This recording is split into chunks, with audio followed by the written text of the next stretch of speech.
Halo everyone, di dalam video ini kita akan belajar dari Alkitab dan tulisan-tulisan Roh Nubuat mengenai salah satu institusi ilahi yang di akhir zaman ini akan dipulihkan kembali pengertian sesungguhnya. Kita mulai di buku Yesaya chapter 58. Dikatakan di sini, yang perlu diperbaiki dan dipulihkan kembali adalah pengertian hari Sabat. Yang di-build kembali, di-raise up, di-repair, dan di-restore ialah pengertian sepenuhnya dari hari Sabat hari ke-7. Karena pengertian sesungguhnya sudah dirubah oleh the man of sin, yaitu kuasa kepausan, sehingga banyak orang tidak memeliharanya sebagaimana sepatutnya hari Sabat dipelihara. Di Prophets and Kings dikatakan, di akhir zaman ini, setiap institusi ilahi akan di-restore kembali. Konteks dari kutipan ini berbicara tentang hari Sabat hari ke-7, yang pengertian dan pemeliharannya perlu di-repair dan di-restore kembali oleh God's remnant people. Kita tahu hari Sabat hari ke-7 adalah salah satu institusi ilahi yang diberikan kepada Adam dan Hawa di Taman Eden selain institusi pernikahan. Di dalam video ini, saya hanya akan membahas institusi hari Sabat yang di akhir zaman ini akan di-restore kembali pengertian sesungguhnya.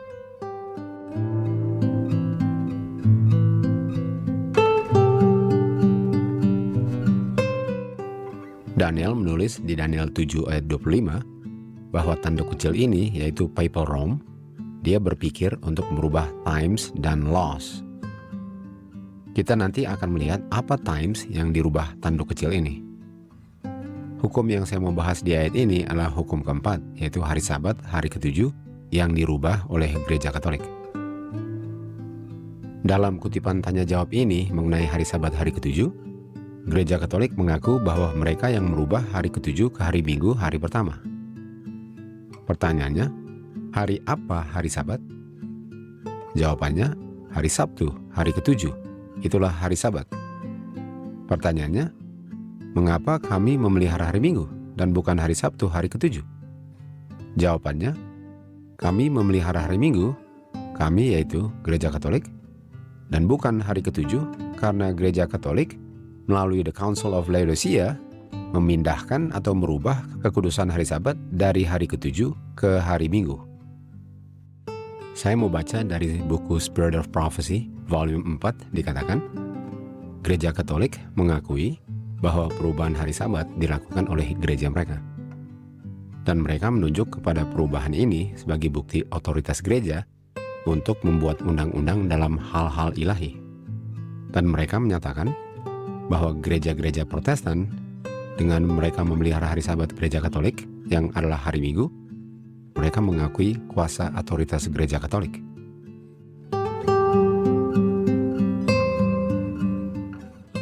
Kita tahu kuasa kepausan sudah berpikir untuk merubah hukum keempat dari hari ke-7 menjadi hari Minggu hari pertama. Di buku Daniel dikatakan, dia akan berpikir untuk merubah waktu dan hukum.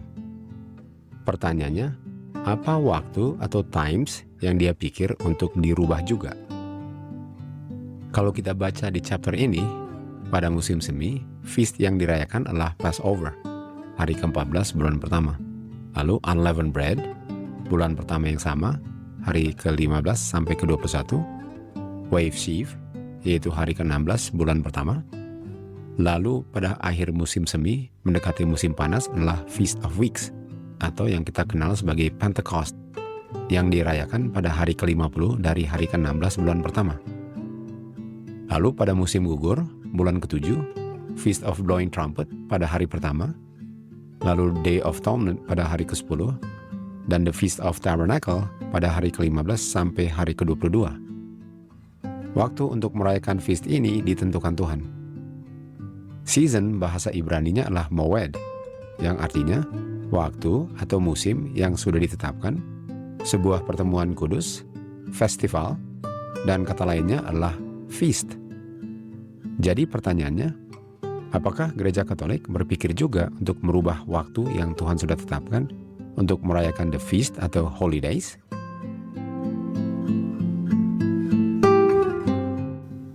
Dari kutipan tanya jawab ini saya mau baca. Pertanyaan, bagaimana kamu membuktikan bahwa gereja memiliki kuasa untuk menentukan perayaan feast dan holidays? Jawabannya, berdasarkan tindakan gereja dalam merubah hari Sabat ke hari Minggu, yang mana tindakan ini tidak diprotes gereja-gereja Protestan yang memeliharanya. Pertanyaannya, bagaimana gereja membuktikan hal itu? Jawabannya, karena dengan gereja-gereja Protestan memelihara hari Minggu, mereka mengakui kuasa otoritas gereja untuk menentukan perayaan-perayaan feast. Dengan kata lain, kuasa otoritas gereja dibuktikan nyata dengan gereja-gereja Protestan memelihara hari Minggu yang dirubah gereja Katolik. Artinya, otoritas gereja untuk merubah hari Sabat menjadi hari Minggu adalah bukti bahwa otoritas gereja dapat menentukan hari-hari perayaan feast ini juga. Saya sekarang mau baca dari tulisannya A.T. Jones mengenai times atau season ini yang dirubah oleh Roma, yang akan dipulihkan kembali di akhir zaman sebelum pintu kasihan tertutup.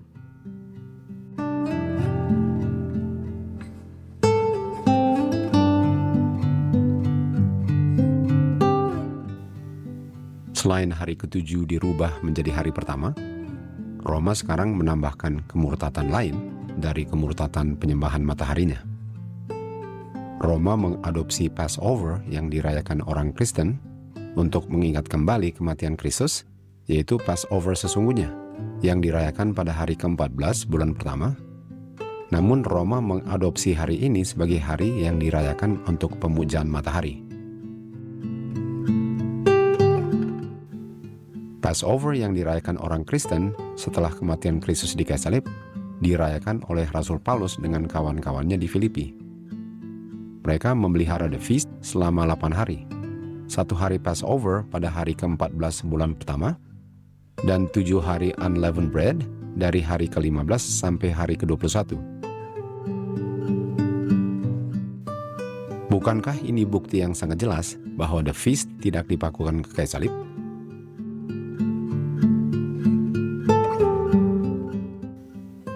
Roma mengadopsi hari Passover ini sebagai hari pemujaan matahari yang dirayakannya selalu pada hari Minggu.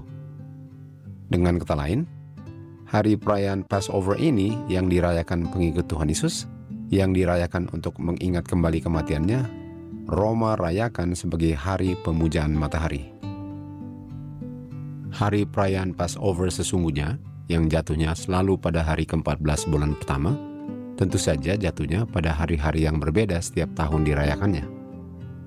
Namun, Roma setiap tahun merayakannya pada hari Minggu. Dengan kata lain, mereka tidak merayakannya pada hari ke-14 bulan pertama, tetapi merayakannya setiap tahun pada hari Minggu, karena hari ini diadopsi sebagai hari matahari atau Sunday, yaitu hari pemujaan matahari. Mereka merayakannya pada hari Minggu terdekat dengan hari ke-14 bulan pertama. Namun jikalau hari ke-14 bulan pertama jatuhnya pada hari Minggu, Roma menggeser hari perayaannya ke hari Minggu berikutnya. Jadi kita bisa mengerti, times yang dirubah di Daniel 7 ayat 25 adalah the appointed time, yaitu waktu yang Tuhan tetapkan untuk merayakan the feast. Roma menggantikan Passover menjadi Easter Sunday. Kita tahu Easter adalah Ishtar, the Queen of Heaven, the Goddess of Babylon, istrinya Nimrod yang adalah Semiramis. The Passover Feast of the Lord dirubah menjadi Easter Sunday, dan dia punya time yang dirubah adalah hari ke-14 bulan pertama menjadi setiap hari Minggu. Times yang dirubah Roma di Daniel 7 ayat 25 adalah the appointed time, waktu yang Tuhan tetapkan untuk memelihara the feast. Jadi, hukum yang dirubah Roma di Daniel 7 ayat 25 adalah hukum keempat, yaitu hari Sabat, hari ke-7, menjadi hari Minggu, hari pertama. Dan times yang mereka rubah di ayat yang sama adalah the appointed time, atau season, yaitu waktu yang Tuhan tentukan untuk merayakan the feast of the Lord. Feast tidak dipakukan ke kayu salib, sebagaimana hari Sabat, hari ke-7 juga tidak dipakukan ke kayu salib. Itu sebabnya Rasul Paulus katakan kepada jemaat di Korintus, marilah kita memelihara atau merayakan feast, let us keep the feast, karena Kristus adalah kita punya Passover. Pernyataannya Rasul Paulus cocok dengan perbuatannya, karena Rasul Paulus memelihara the feast waktu dia di Filipi, yaitu the Passover dengan the Feast of Unleavened Bread selama 8 hari. Rasul Paulus juga memelihara the Feast of Pentecost, yaitu the Feast of Weeks, 50 hari dari hari ke-16 bulan pertama. Jadi sangat jelas bahwa the feast tidak dipakukan ke kayu salib. Jadi pertanyaannya, selain hari Sabat hari ke-7 sebagai institusi ilahi yang akan di-restore di akhir zaman, apa institusi ilahi lainnya yang di akhir zaman ini yang juga perlu untuk di-restore? Karena Roma telah merubah hukum Tuhan yang di akhir zaman ini perlu di-restore kembali, apakah times yang juga dirubah Roma perlu untuk di-restore kembali? Apakah the feast adalah institusi ilahi yang perlu di-restore? Jawabannya kita baca di buku 1 Raja-Raja pasal 32.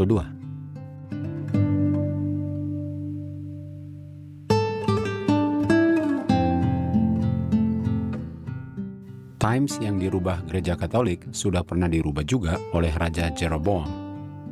The Feast of Tabernacle yang dirayakan pada hari ke-15 bulan ke-7, raja ini rubah menjadi hari ke-15 bulan ke-8. Dia merubah the appointed time yang Tuhan sudah tetapkan untuk keep the feast dari bulan ke-7 menjadi bulan ke-8. Mari kita lihat apa yang ditulis di Roh Nubuat mengenai apa yang dirubah Jeroboam. Dikatakan, waktu Raja Jeroboam merubah the appointed time untuk merayakan the Feast of Tabernacle, dia merubah institusi ilahi yang Tuhan sudah tetapkan. Dia membangkangkan hatinya dengan berani terhadap Tuhan, dengan dia mengesampingkan institusi-institusi ilahi yang Tuhan telah tetapkan. Dengan raja ini merubah the appointed time untuk keep the feast, dia telah introduce atau memperkenalkan sistem worship yang baru. Pertanyaannya, apakah God the Father yang di-worship pada hari yang berbeda dari hari yang Bapa sudah tetapkan? Bukankah hari Sabat hari ke-7 adalah tanda bahwa yang perlu di-worship adalah God? Untuk merubah harinya ialah untuk merubah siapa yang di-worship. The feast ini adalah institusi ilahi Tuhan yang sudah dirubah manusia. Contohnya dirubah oleh the man of sin dan dirubah juga oleh Raja Jeroboam. Dan oleh sebab itu, di akhir zaman, perlu untuk di-restore kembali. Untuk dirubah kembali dari hari pertama ke hari ke-7, ialah untuk mengabarkan pentingnya untuk memelihara hari Sabat hari ke-7. Dan untuk dirubah kembali dari hari Minggu kembali ke hari ke-14 bulan pertama untuk memelihara Passover, ialah untuk mengabarkan pentingnya untuk memelihara the feast pada waktu-waktu yang Tuhan sudah tetapkan. Kita tahu hari Sabat adalah institusi ilahi. Dan sekarang kita juga baru baca bahwa the feast juga adalah institusi ilahi yang perlu di-build, di-repair, dan di-restore di zaman kita sekarang, sebelum pintu kasihan kita semua tertutup. Di akhir zaman, di saat menjelang tertutupnya pintu kasihan, setiap institusi ilahi akan di-restore kembali oleh the remnant people of God. Setiap institusi ilahi akan di-restore kembali. Hari Sabat hari ke-7 dengan the Feast of the Lord adalah institusi-institusi ilahi yang sekarang perlu untuk di-restore kembali.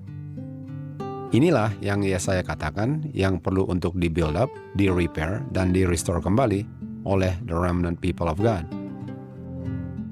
Kita tahu setan marah, dan oleh sebab itu dia memerangi the remnant yang di akhir zaman bekerja untuk restore kembali hari Sabat dan the feast yang sudah dirubah oleh the man of sin.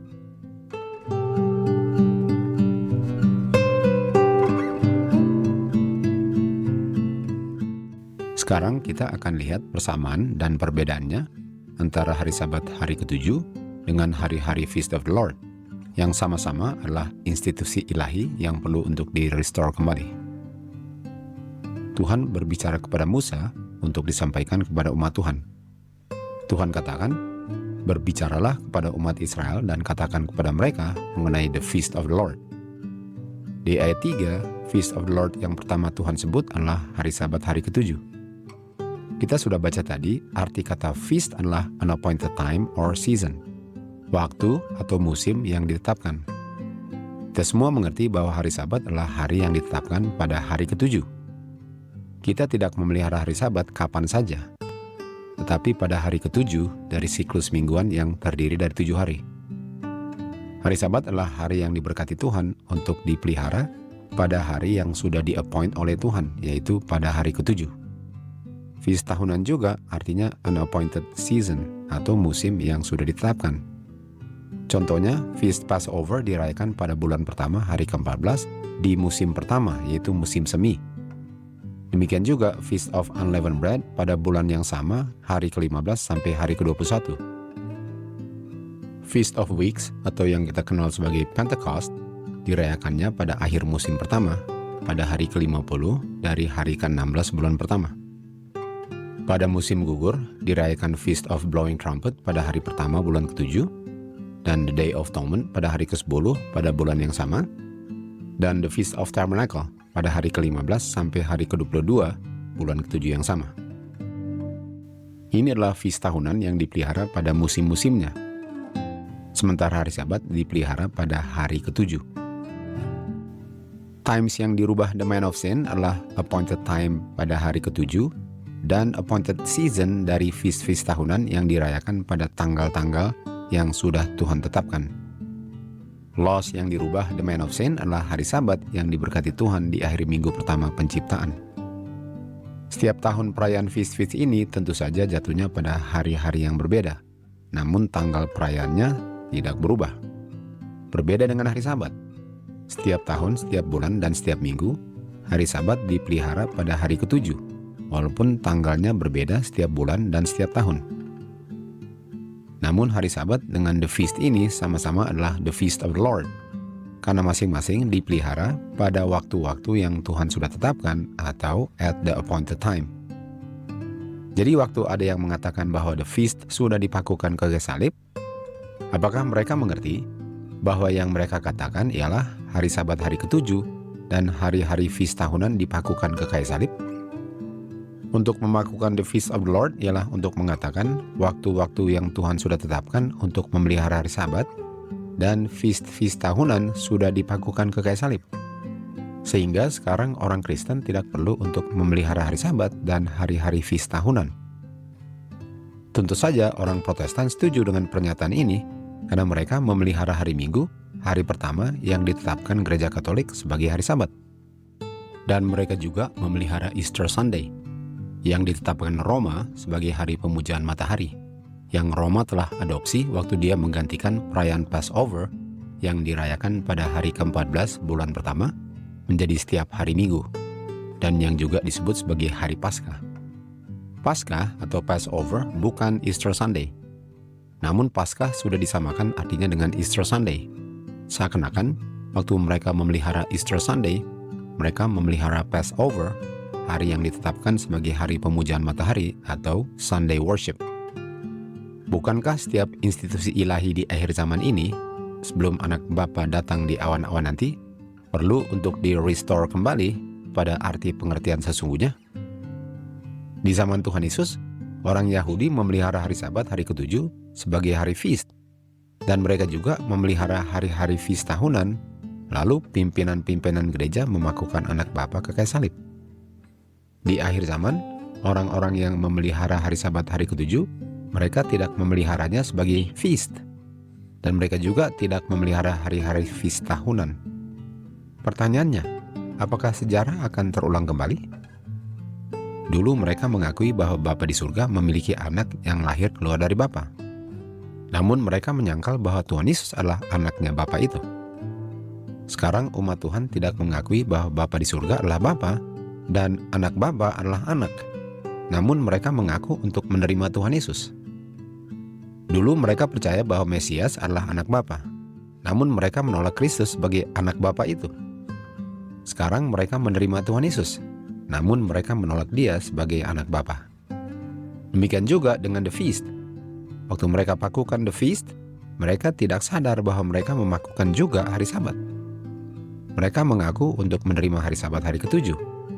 Dan pada waktu yang bersamaan, mereka tanpa sadar menolak hari Sabat hari ke-7 waktu mereka menolak the feast of the Lord.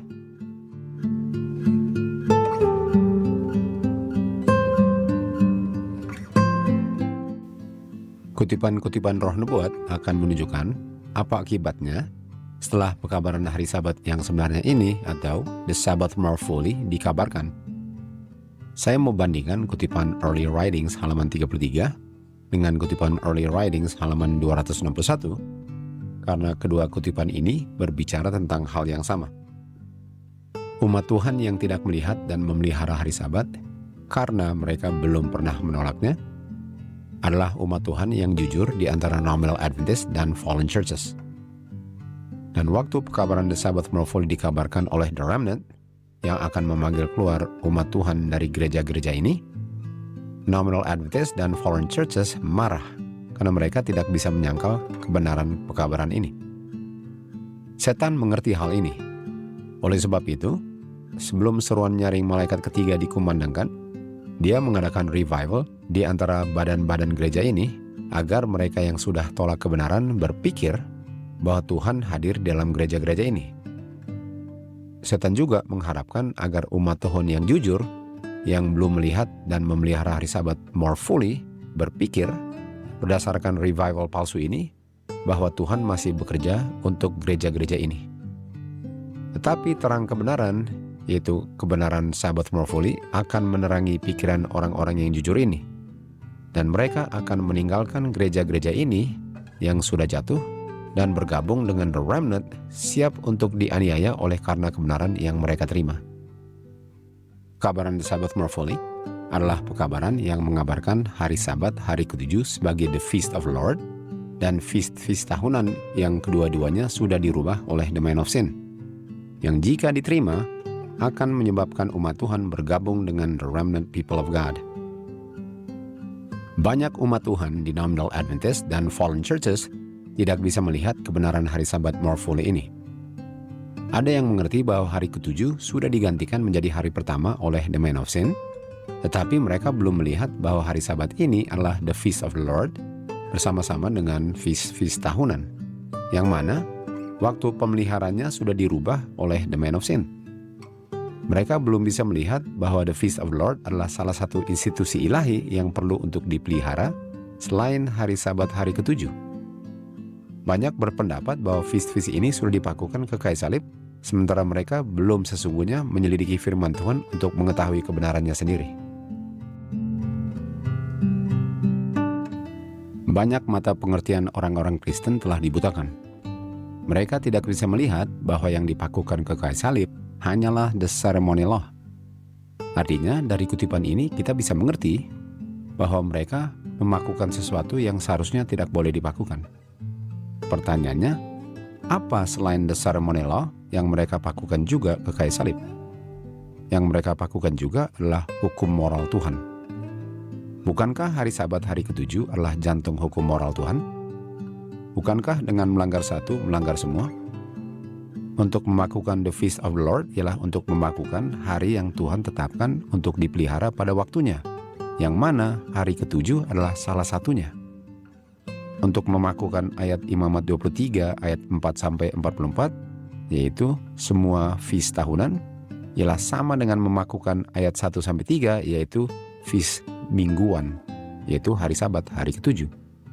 The feast of the Lord di Imamat 23 adalah hari Sabat hari ke-7, Passover hari ke-14 bulan pertama, sampai the Feast of Tabernacle hari ke-15 sampai ke-22 bulan ke-7.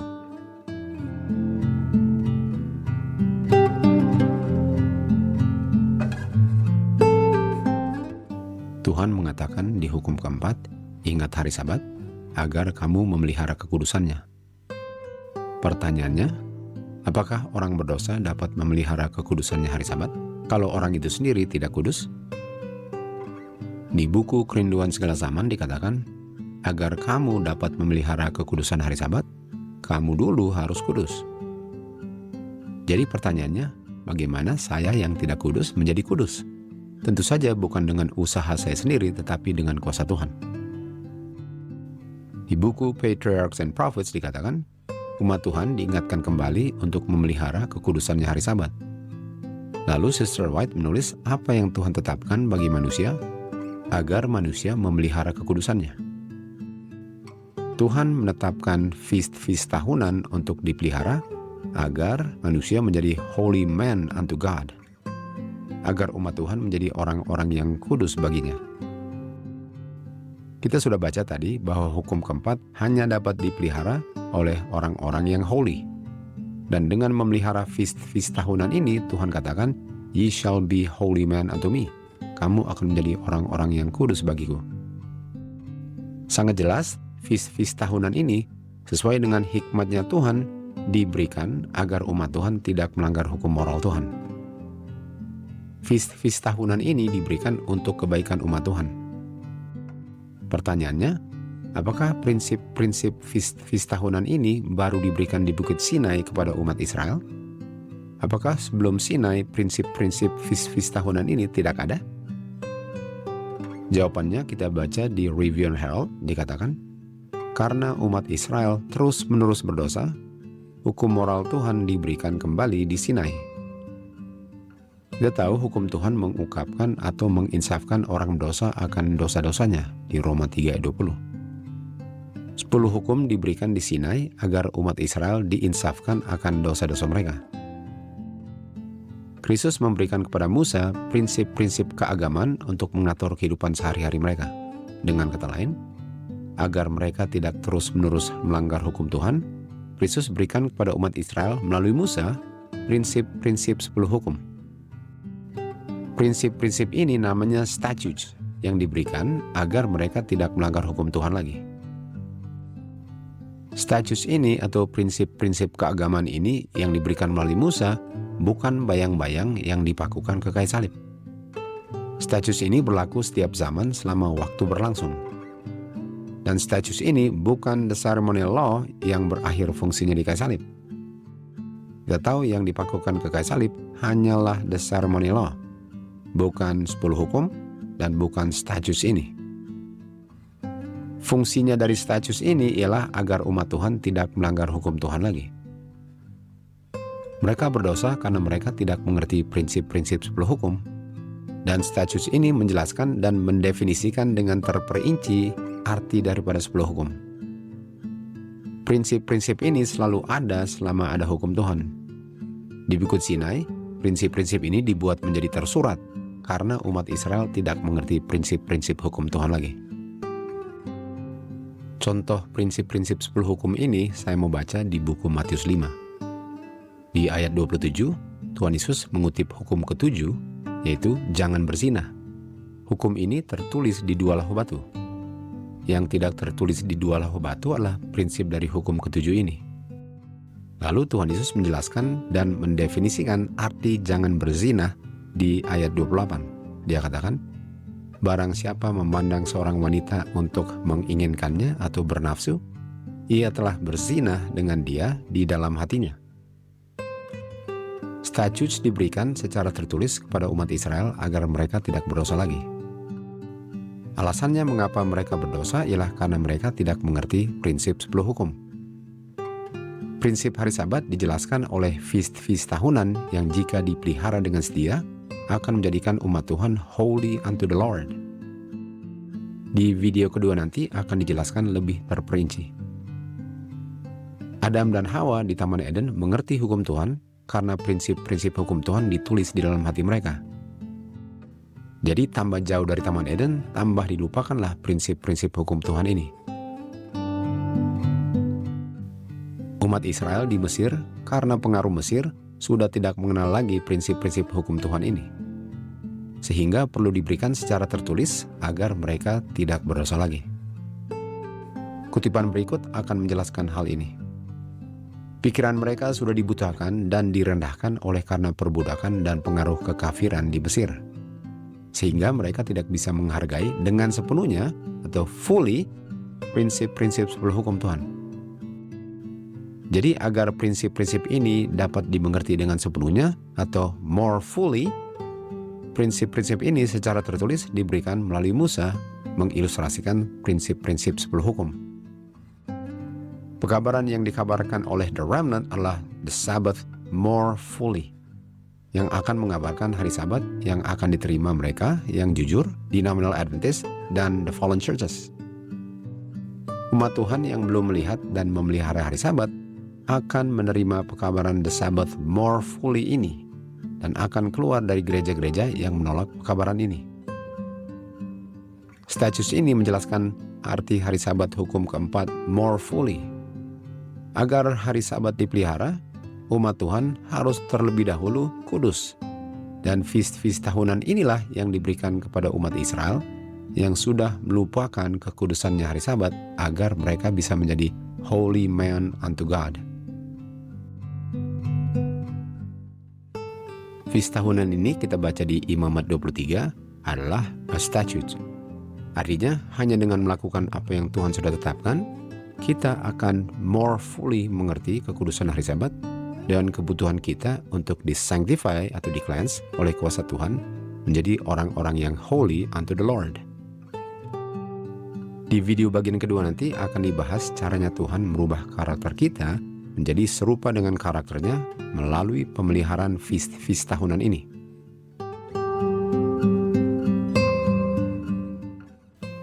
Di Review and Herald dikatakan, tanpa holiness, tidak seorang pun dapat melihat Bapa di surga. Tanpa kemurnian hidup, mustahil kita menjadi fit untuk berdiam bersama-sama para malaikat yang holy dan yang tidak pernah berdosa. Hanya yang holy dapat memelihara hukum keempat, Keluaran 20 ayat 8. Ingat hari Sabat sama dengan ingat untuk memelihara feast tahunan yang Tuhan tetapkan untuk kebaikan umat Tuhan yang akan hidup bersama-sama malaikat yang holy. Karena tanpa holiness, pintu gerbang surga tidak akan dibukakan. Kutipan ini sangat jelas menunjuk apa yang kita perlu lakukan di sini, di bumi ini, agar kita fit untuk melakukannya di sana nanti. Tuhan mengajarkan bahwa kita harus assemble di sini, di bumi, untuk kita memupuk sifat kasih yang sempurna atau perfect love. Pertanyaannya, mengapa? Jawabannya, agar kita di sini menjadi fit untuk assemble di surga nanti. Di surga nanti kita akan assemble dari hari Sabat ke hari Sabat dan hari bulan baru ke hari bulan baru untuk memuji dan mengucap syukur kepada Bapa dan Anaknya untuk selama-lamanya. Artinya, yang kita akan lakukan di surga nanti kita perlu untuk lakukan di sini sekarang, yaitu assemble. Dan assembly kita di sini adalah untuk memelihara feast tahunan yang Tuhan sudah tetapkan agar kita di sini menjadi holy man unto God. Hanya yang holy di sini akan masuk pintu gerbang surga nanti untuk melakukan di sana apa yang kita sudah lakukan dengan setia di sini. Remember the Sabbath day to keep it holy. Remember the yearly feast to keep the Sabbath day holy. Rasul Paulus sangat mengerti hal ini waktu dia menulis buku Kolose. Dia katakan, marilah kita assemble together dalam meat and drink pada waktu-waktu tahunan atau feast tahunan, bulanan setiap awal bulan new moon, dan mingguan setiap hari Sabat. Karena yang kita lakukan sekarang di sini adalah bayang-bayang dari apa yang kita akan lakukan nanti di hadapan Bapa dan Anaknya forever and ever. Amen. Sampai kita berjumpa kembali dalam video kedua nanti, di mana kita akan mengerti fungsi dari feast ini dan apa hubungannya dengan keselamatan kita semua. To God be the glory.